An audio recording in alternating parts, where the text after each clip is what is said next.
Shalom, shalom, shalom, shalom à tous mes frères et sœurs à travers le monde, soyez bénis. Donc, vous êtes encore avec votre frère, le serviteur, l'apôtre Jean-Paul Laosson aujourd'hui. Nous avons commencé depuis 2 jours maintenant des explications de la parole de Dieu afin que nous puissions être affermis.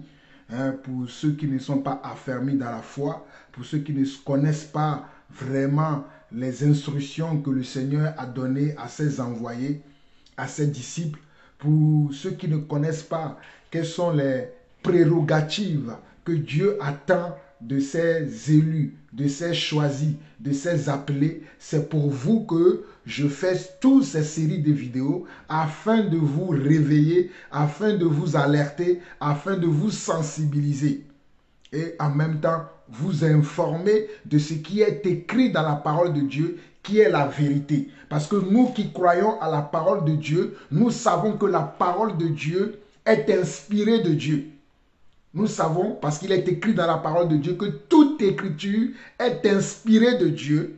Dans 2 Timothée 3,16, il est écrit que toute écriture est inspirée de Dieu pour convaincre, pour corriger, pour enseigner. Donc, pour nous qui sommes enfants de Dieu et qui aimons Dieu, nous savons que la Bible est la parole de Dieu.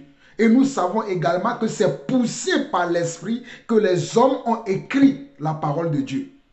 C'est poussé par l'Esprit que ceux qui nous ont dévancés, nos dévanciers dans la foi, ont écrit des paroles dans la Bible afin que nous puissions les suivre. Donc, voilà pourquoi aujourd'hui, je vais prendre encore la Bible pour nous éclairer. Et je dis bien pour nous éclairer, surtout pour ceux-là qui manquent d'affermissement, pour ceux-là qui manquent d'édification, pour ceux-là qui ne sont pas instruits dans les voies droites du Seigneur. Parce que si nous sommes instruits dans les voies droites du Seigneur, nous ne serons pas ballottés à tout vent de doctrine, à tout vent de comportement, à tout ce que nous voyons aujourd'hui dans les assemblées, dans le milieu chrétien. Je répète encore, je m'appelle Jean-Paul Laosson. Je suis un prédicateur aussi, je suis un apôtre dans l'église de Dieu. Mais nous ne trompons pas les gens, nous. Donc nous allons voir ce que la parole de Dieu dit. Je fais cette série de vidéos suite à tous ces remue-ménages qu'il y a actuellement sur les réseaux sociaux, avec le frère qui s'appelle le chocolat des filles qui est au Gabon.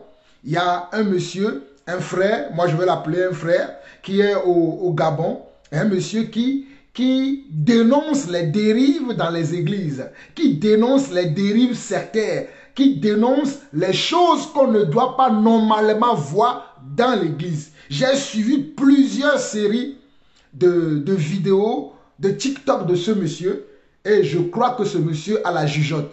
Même s'il y a des choses que, bon, il ne maîtrise pas, ou bien peut-être qu'il ne connaît pas en profondeur, au moins Dieu l'utilise pour réveiller certaines personnes.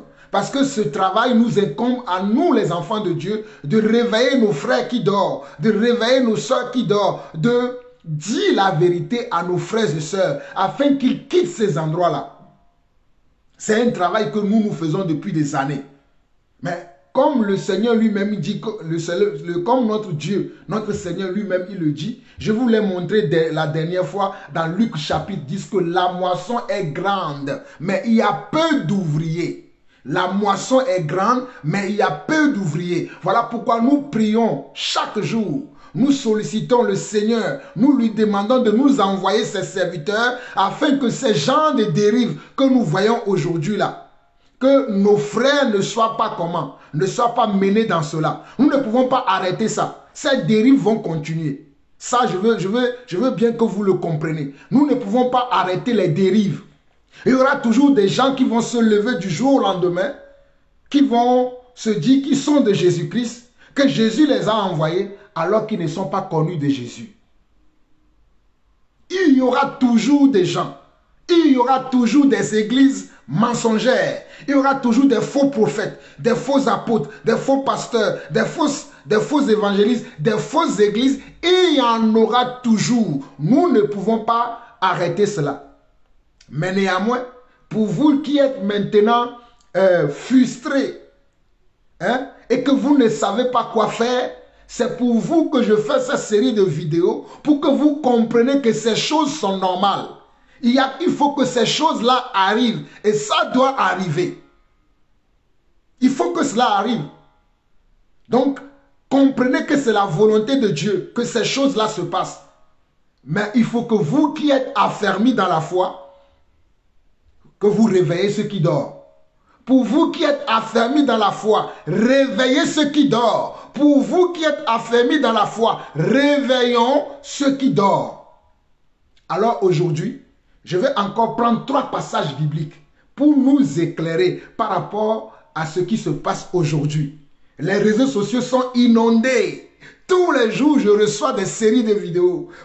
Il y en a qui m'envoient des vidéos pour se moquer de moi, ou bien pour se moquer de nous les chrétiens. Sauf que moi, je ne suis pas touché par ces vidéos-là parce que je ne suis pas concerné. Moi, je ne suis pas concerné parce que je connais celui que je sers et je le sers dans la vérité. Alléluia. Donc, nous allons aller dans Jean 7. Nous allons lire le verset 34. Jean 7, le verset 34. Plutôt Jean 7, le verset 24. Jean 7, le verset 24 qui dit « Ne jugez pas selon l'apparence, mais jugez selon la justice. » Ne jugez pas selon l'apparence, mais jugez selon la justice. J'entends souvent dire, des gens disent « Ne jugez pas, ne jugez pas, ne jugez pas ». Alors que vous ne comprenez pas lorsque Jésus dit « Ne jugez pas ». Enfin, Jésus dit que ton jugement, il faut que ton jugement soit juste. Ne juge pas selon l'apparence. Ne juge pas ce que tu ne connais pas. Ne juge pas ce que tu ne sais pas. Ne juge pas ce que tu n'as pas les tenants et les aboutissants. Mais lorsque tu as une maîtrise de quelque chose, lorsque tu connais une situation, tu connais quelque chose, tu peux en juger. Tu peux en juger. Chrétiens, réveillez-vous. Croyants, réveillez-vous. Ne soyez pas là dans les commentaires inutiles. Dans les discussions inutiles, ne jugez pas, ne jugez pas. Alors que la Bible que je viens de vous lire là, n'est-elle pas écrite dans la Bible? Il est écrit que dans Jean 7, le verset 24, ne jugez pas selon l'apparence. Ne jugez pas selon l'apparence, mais jugez selon la justice. Donc le jugement que nous devons exercer, ce n'est pas un jugement selon l'apparence, mais c'est plutôt un jugement selon la justice. Selon la justice veut dire selon la vérité, selon la droiture, selon ce qui est droit, ce qui est bien, ce qui est bienséant, ce qui est convenable, ce qui est acceptable. Mais ne jugez pas selon ce qui n'est pas acceptable. Ne jugeons pas selon nos compréhensions à nous, mais jugeons selon la volonté de Dieu. Jugeons selon la vérité. Soyons justes dans notre jugement. Alors voilà pourquoi je dis que ce jeune homme qui s'appelle le chocolat des filles, qui fait qu'il y a un remue-ménage total dans les églises aujourd'hui. Certains pasteurs sont énervés, certains apôtres, prophètes sont énervés et ils s'insultent. Mais est-ce qu'on a besoin de s'insulter? Ce que le jeune homme dit, c'est vrai. J'ai écouté plusieurs de ces vidéos. Ne soyons pas des hypocrites. Le problème des chrétiens aujourd'hui, c'est qu'on est des chrétiens hypocrites. On est des gens hypocrites. On n'aime pas écouter la vérité.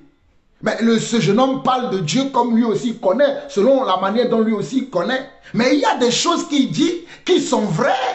Il y a des choses qu'il dit qui sont vraies. La majorité des choses qu'il raconte, ils sont vraies. Tout ce qu'il dit, la majorité de ce qu'il dit sont vrais.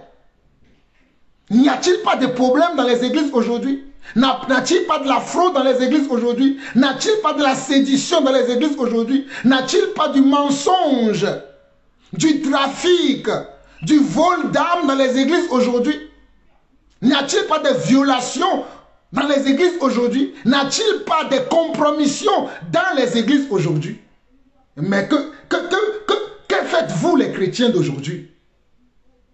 Allons voir le deuxième passage que je veux vous montrer. Allons dans Matthieu chapitre 24. Ces choses, Jésus l'a prédit. Dans Matthieu chapitre 24, allons-y rapidement. Matthieu chapitre 24. Matthieu chapitre 24. Lisons à partir du verset 4 au verset 14 rapidement. Matthieu chapitre 24, verset 4 à partir du verset... Matthieu chapitre 24, verset 4 au verset 14. Jésus leur répondit, prenez garde que personne ne vous séduise. Jésus répondait à ses apôtres qu'ils prennent garde à ceux qui suivaient Jésus. Jésus leur disait de faire attention à eux-mêmes, de ne pas être séduits. Donc nous devons faire attention à nous qui sommes des enfants de Dieu, qui sommes des croyants, qui croyons à l'écriture, qui croyons à la Bible, qui croyons à l'Esprit de Dieu, qui croyons qu'il y a un Dieu qui a créé le ciel et la terre, qu'il y a un Dieu qui dirige ce monde. Nous devons croire que nous devons faire attention à nous. Que ce n'est pas tout le monde qui dit Jésus, Jésus là, que nous devons suivre. Certains ne sont pas qualifiés. Certains ne sont pas des envoyés de Dieu véritables. Certains ne sont pas des serviteurs de Dieu véritables. Certains ne sont pas des bergers. Certains ne sont pas des conducteurs. Ce sont des usurpateurs. Ce sont des farceurs. Voilà pourquoi Jésus dit dans Matthieu 24, Jésus leur répondit, prenez garde que personne ne vous séduise. Regardez le verset 5. Car plusieurs viendront sous mon nom, disant, c'est moi qui suis le Christ. Et ils séduiront beaucoup de gens. Regardez ce que Jésus dit. Il dit, plusieurs viendront sous mon nom.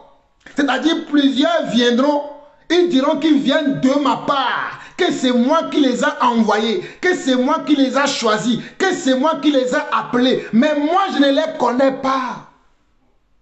Plusieurs viendront sous mon nom, c'est ce que cela veut dire.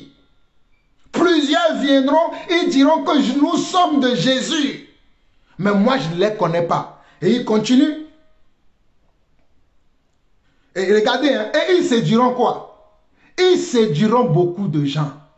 Ils auront pour motivation la séduction. C'est-à-dire de séduire les gens qui sont de cœur simple. Les gens qui n'ont pas assez de maturité spirituelle, les gens qui n'ont pas assez de connaissances, ils seront capables de les séduire. Les gens qui ne vont pas s'adonner à Dieu de tout leur pensée, de tout leur cœur et de toute leur force, ils arriveront à tromper quelques-uns parmi eux. Ils arriveront à tromper quelques-uns. Voilà pourquoi Jésus dit au verset 6, vous entendrez parler de guerre et de bruit de guerre, gardez-vous d'être troublés, car il faut que ces choses arrivent, mais ce ne sera pas encore la fin. N'attendons-nous pas des bruits de guerre, ces choses-là aujourd'hui? Ne voyons-nous pas ces choses-là sur la terre aujourd'hui?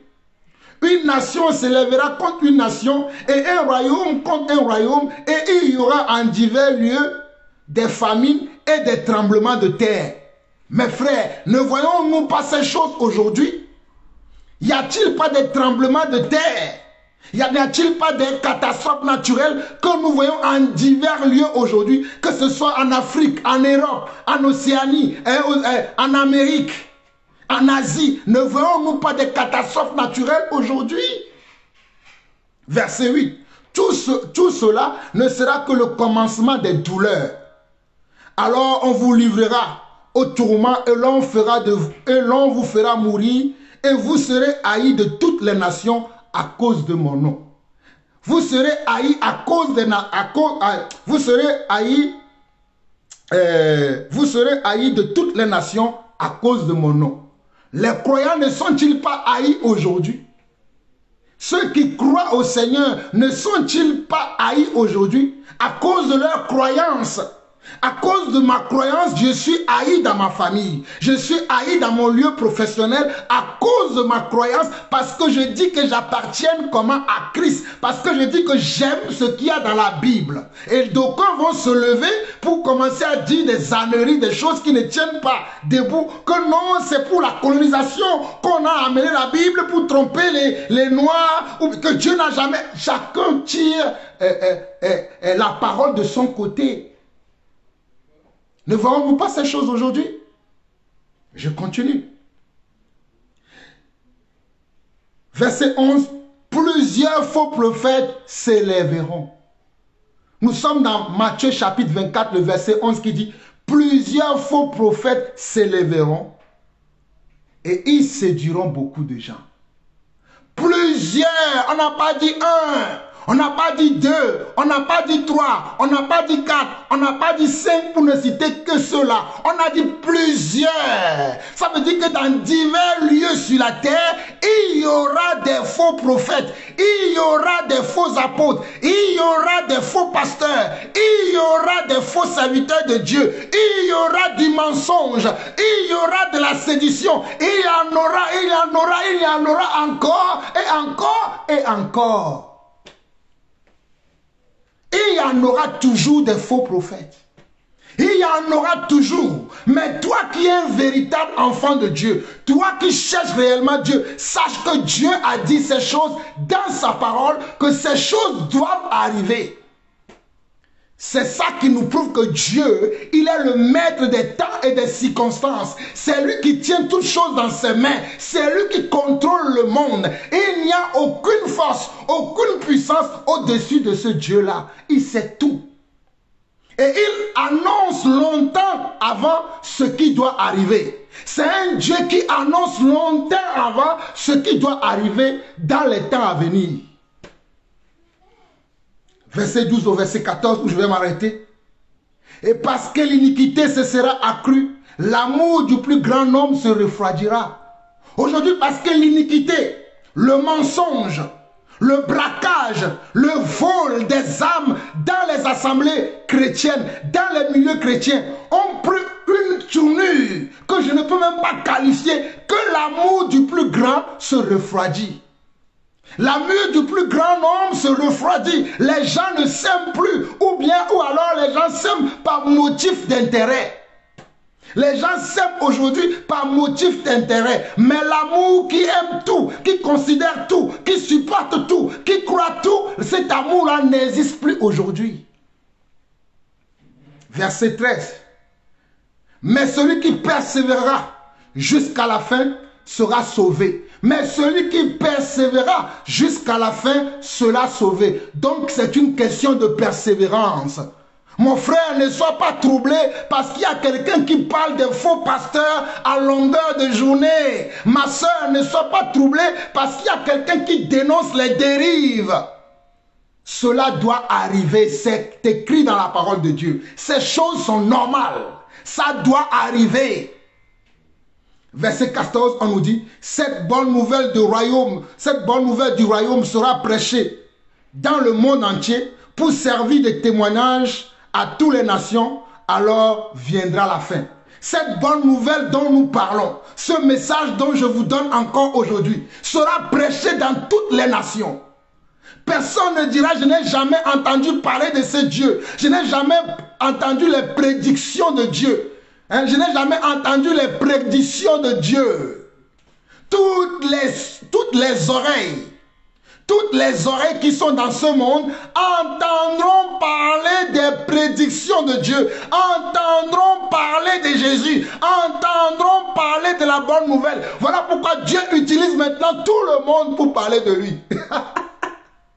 Dieu utilise maintenant tout le monde, même ceux qui ne le connaissent pas. Dieu va commencer à les utiliser pour réveiller le monde entier parce que son retour est imminent. Il reviendra bientôt, ce Dieu-là. Il reviendra. Mais les faux pasteurs que vous voyez, les faux prophètes que vous voyez, les faux envoyés de Dieu que vous voyez, les fausses églises là, ce n'est pas Dieu qui les a envoyés. Voilà pourquoi Jésus, ce que je viens de vous lire là, c'est Jésus lui-même qui l'a prédit. N'allez pas dire que c'est Jean-Paul Lawson qui dit ça. Quand ce livre avait été écrit, je n'étais même pas encore né. Alors, on va voir un dernier passage, là où je m'arrête encore aujourd'hui, dans ces informations que je viens de vous apporter. Tite chapitre 1. Tite chapitre 1. Lisons du verset 5 au verset 11. Tite chapitre 5, verset 5 au verset 11. Tite chapitre 1, verset 5 au verset 11. Regardez ce que la Bible dit encore. Regardez les prédictions de Dieu. Regardez les instructions de Dieu. Et comparez ces instructions avec ce que vous voyez aujourd'hui. C'est ça, exercer le jugement selon la vérité, selon la justice. C'est ça, ne pas juger selon l'apparence, mais juger selon la justice. Vous qui n'aimez pas quand nous parlons de ces choses, voyez ce que l'Écriture dit. Dans Tite 1, verset 5 au verset 11, il est écrit ceci. Je t'ai laissé en Crète afin que tu mettes en ordre ce qui reste à régler et que selon mes instructions, tu établisses des anciens dans chaque ville. Et que selon mes instructions, tu établisses des anciens dans chaque ville. C'est ce qui veut dire dans chaque communauté messianique, dans chaque communauté chrétienne, dans chaque endroit où l'on adore Jésus, où l'on prie le Dieu de la Bible. Voici les instructions que je te donne afin que tu nommes certaines personnes qui vont conduire les gens, certaines personnes qui vont diriger les gens, certaines personnes qui vont être comment des autorités sur les gens, des modèles que les gens doivent suivre. Regardez maintenant les instructions. 1. S'il s'y trouve quelque homme irréprochable, s'il s'y trouve quelque homme irréprochable, mari d'une seule femme, ayant les enfants fidèles, qui ne soit ni accusé de débauche, ni rebelle. S'il y a un homme comment qui est irréprochable, ou bien s'il y a quelques hommes irréprochables dans toutes ces villes que tu vas aller, si tu trouves des hommes qui sont irréprochables, mari d'une seule femme, ayant des enfants fidèles, qui ne soient ni accusés de débauche, ni rebelles. Il faut que ces hommes-là ne soient pas accusés de débauche, ni de rebelles. Il ne faut pas que tu choisisses des hommes de débauchés, des hommes rebelles pour diriger mon peuple, pour conduire mes enfants. Mais il faut que ce soit un homme qui soit comment? Irrépréhensible. Verset 7. Il faut que l'évêque soit irréprochable comme économe de Dieu. Il faut que l'évêque soit irréprochable comme économe de Dieu. Il faut que l'évêque, le conducteur, l'ancien, le berger, le pasteur, le prophète, il faut qu'il soit comment? Irréprochable comme économe de Dieu. Nous continuons. Qui ne soit ni arrogant, ni colérique, ni adonné au vin, ni violent, ni porté à un gain honteux. C'est écrit. C'est écrit dans la parole. On dit qu'il ne soit ni arrogant, ni colérique, ni adonné au vin, ni violent, ni porté à un gain honteux. Ni porté à un gain honteux. Mais allez voir dans les assemblées là aujourd'hui. Allez voir dans les églises là aujourd'hui. Allez voir dans certaines communautés messianiques aujourd'hui, certaines églises chrétiennes aujourd'hui. Les gens sont arrogants, colériques pas possible. Ils sont comment? Violents. Ils sont portés à des gains honteux. Ce sont des gens qui vous braquent spirituellement dans les assemblées aujourd'hui. Ils vous volent, ils vous trompent, ils trafiquent de vous aux paroles des paroles mielleuses. Ils trafiquent de vos âmes au profit des paroles mielleuses. Avec des paroles mielleuses, ils arrivent à vous amadouer. Ils arrivent à vous comment? À vous tromper. Ils arrivent comment? À vous violenter. Mais comment ne voyez-vous pas ces choses? Mais c'est ces choses-là que ce jeune homme, qu'on appelle le chocolat des filles, il vous fait mal. Mais c'est la vérité ce qu'il dit. C'est la vérité de ce qu'il dit. Moi, je ne suis pas concerné par rapport à ce qu'il dit. Parce que je ne violente pas les gens. Je ne suis pas adonné comment? Au gain honteux. Je ne suis pas dans ces choses. Donc quand il dit ces choses, je ne vais pas m'énerver, commencer à me gesticuler sur les plateaux de télévision, à insulter le jeune homme, à dire que bon, qu'il va au diable. Mais il fait son travail comme toi. Sauf que lui, au moins, il dit la vérité. Mais toi qui dis que Dieu t'a appelé, alors que Dieu ne t'a pas appelé, tu es dans le mensonge.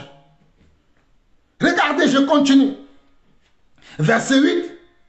Mais qu'il soit hospitalier, ami des gens de bien, modéré, juste, saint, tempérant. Regardez les critères. On nous dit, mais qu'il soit hospitalier, ami des gens de bien, modéré, juste, saint, tempérant.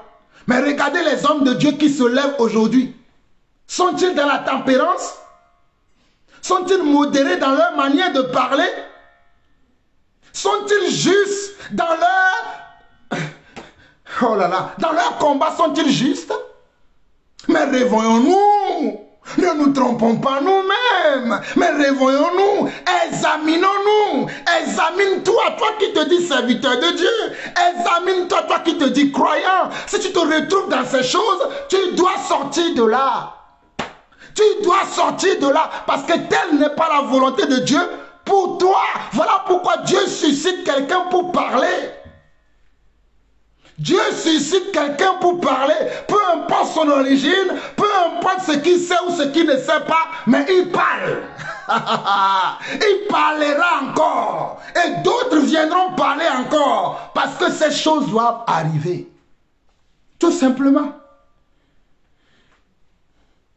Verset 9 au verset 11, il dit, attaché à la vraie parole, telle qu'elle a été enseignée, afin d'être capable d'exhorter selon la saine doctrine et de réfuter les contradicteurs.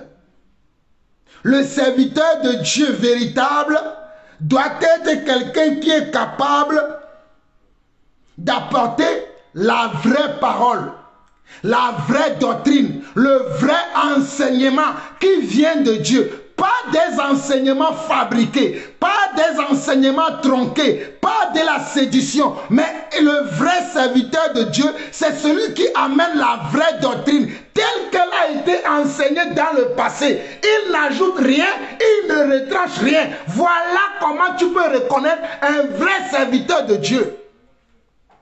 Je continue. Il y a en effet surtout parmi les circoncis, beaucoup de gens rebelles, de vains discoureurs et des séducteurs. Regardez, c'est écrit dans la parole. À l'époque de nos prédécesseurs, il y avait déjà au milieu d'eux des vains discoureurs, des séducteurs. Mais pourquoi vous vous étonnez aujourd'hui qu'il y a au milieu de nous des vains discoureurs et des séducteurs? Alors qu'à l'époque de nos premiers frères, et à l'époque de nos frères qui ont commencé l'œuvre de Dieu avant nous, au milieu d'eux, il y avait des discoureurs qui sont des menteurs, des séducteurs, il y en avait déjà.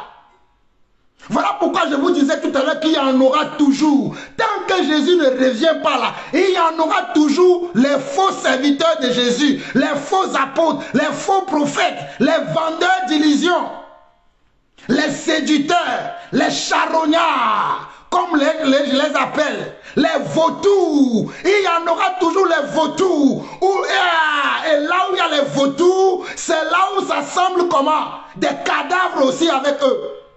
Là où il y a des vautours, vous allez voir des cadavres là-bas. Parce que les vautours aiment les cadavres. Alors mon frère, ne sois pas un cadavre. Ma soeur, ne sois pas un cadavre pour les vautours qui sont là aujourd'hui. Verset 11, il dit, auquel il faut fermer la bouche, il bouleverse des familles entières, enseignant pour un grand honteux ce qu'on ne doit pas enseigner. Nous devons fermer la bouche à ces pasteurs-là, à ces faux pasteurs-là, à ces faux prophètes-là, à ces fausses églises-là, à ces faux comment? À ces faux serviteurs de Dieu. Regardez ce que l'Écriture dit. Tite chapitre 1, verset 10 au verset 11. Il y a en effet surtout parmi les circoncis. Il y a en effet surtout parmi les circoncis. Parmi les circoncis veut dire parmi les croyants. Il y a en effet parmi les croyants beaucoup de gens rebelles. Beaucoup de gens rebelles. Beaucoup de gens qui sont comment? Rebelles. De vains discoureurs et des séducteurs auxquels il faut fermer la bouche. Ils bouleversent des familles entières, enseignant pour un gant honteux ce qu'on ne doit pas enseigner. Voilà pourquoi ce jeune homme qu'on appelle chocolat des filles est là pour leur fermer la bouche. Parce que ce travail, c'est nous les enfants de Dieu qui doivent le faire. Mais comme il y a peu d'ouvriers, Dieu suscite n'importe qui maintenant pour fermer la bouche aux faux pasteurs. Dieu suscite n'importe qui aujourd'hui pour fermer la bouche aux faux pasteurs, aux faux prophètes, aux faux apôtres. La manière que nous allons leur fermer la bouche, c'est que nous devons ramener la vérité de la parole. C'est pour les empêcher de continuer. C'est pour les empêcher de tromper les gens. Donc on doit leur fermer la bouche. On doit fermer la bouche à ces faux apôtres, à ces faux prophètes, à ces faux pasteurs, à ces fausses églises, à ces faux serviteurs de Dieu. À ces faux serviteurs de Dieu, nous devons fermer la bouche. Nous leur devons, comment? Une fermeture de leur bouche. Ne les laissons pas continuer à raconter des bobards, à raconter des choses qui ne tiennent pas debout, à médire de nous. C'est à cause d'eux qu'on se moque de nous les chrétiens aujourd'hui. C'est à cause d'eux qu'on dise des âneries sur nous les chrétiens. C'est à cause d'eux qu'on se moque de Dieu. Mais ce qu'un homme aura semé, il la moissonnera aussi. Ce qu'un homme aura semé, il la moissonnera aussi. Ce qu'un homme aura semé, il la moissonnera aussi. Ce qu'un homme aura semé, il la moissonnera aussi. Ce qu'un homme aura semé, il la moissonnera aussi. Que celui qui a des oreilles pour entendre, entende ce que l'Esprit dit à son église. Fuyez les faux, comment? Les faux pasteurs qui sont au milieu de nous.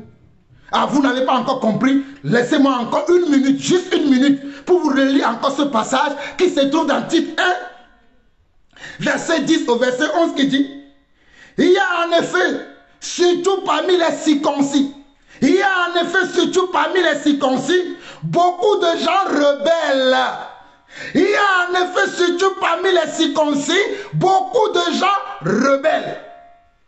De vains discoureurs et des séducteurs, de vains discoureurs et des séducteurs auxquels il faut fermer la bouche.